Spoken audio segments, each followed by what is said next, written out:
Hello, how are you? Good. Do we actually ever listen when somebody asks us that question to what the response is? Do we listen to the response that we're giving?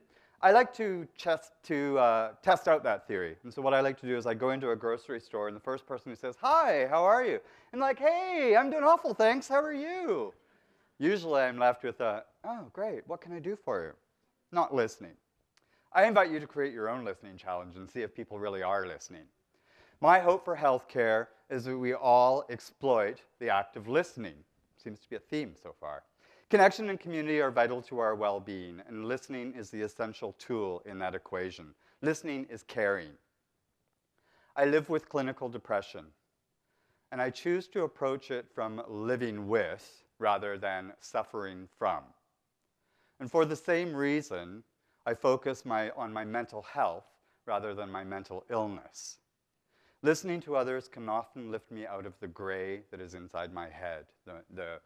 When it gets all too stormy and too tumultuous, like a muscle, it stays strong with active engagement by listening to other people.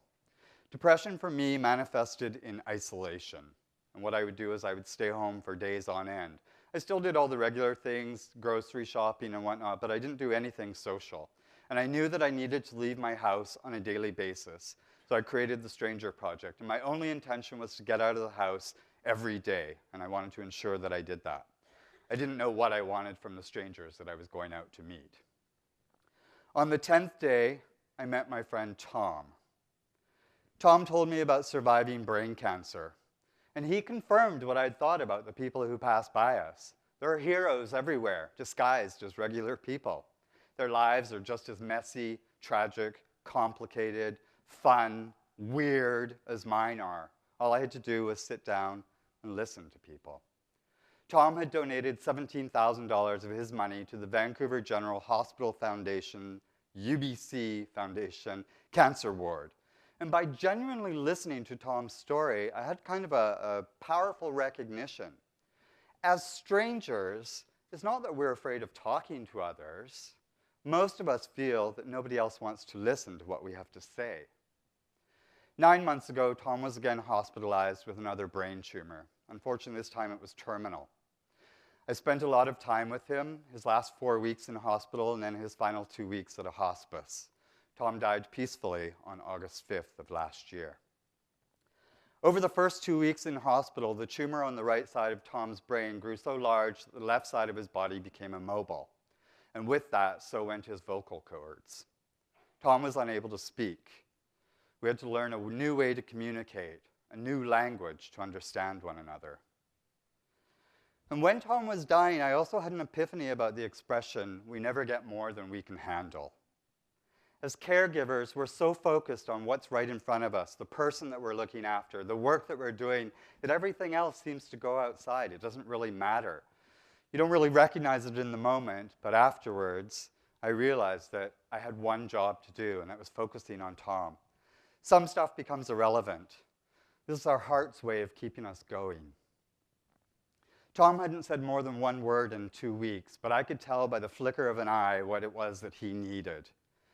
Conversely, I couldn't go to the cafeteria and get a sandwich and a coffee to go without somebody walking me through that complicated process. I've spent 3 years listening to people, to other people's stories. I've spoken with grandmothers, drug addicts, CEOs, prostitutes. The best stories always start when the person says, "Oh, I really don't have much to say."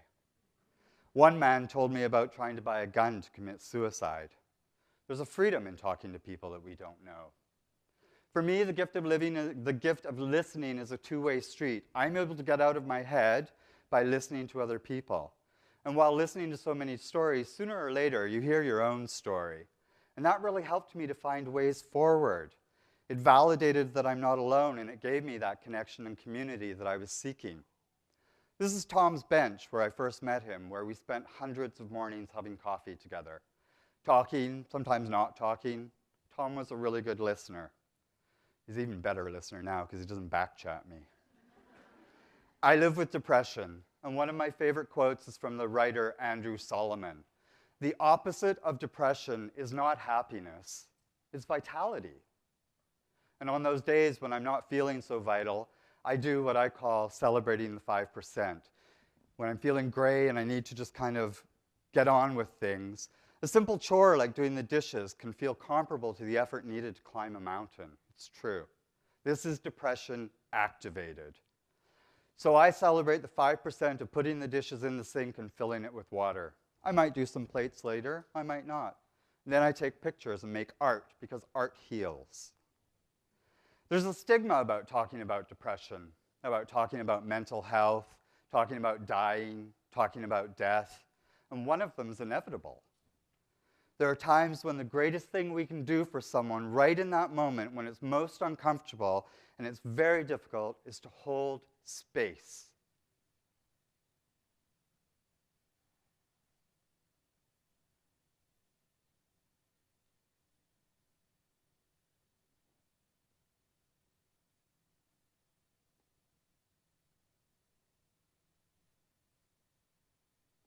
While we find the words and the feelings that we need to describe.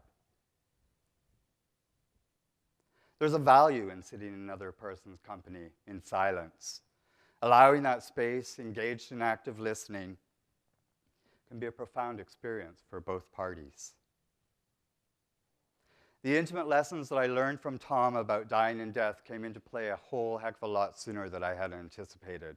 The day after Tom died, I got a call to tell me that my father, who I'd had a very estranged relationship with for many years, had died the same day that Tom had.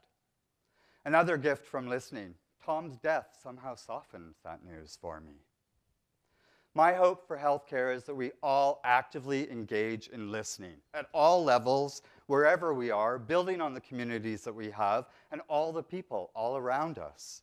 We have to live the community we want to see.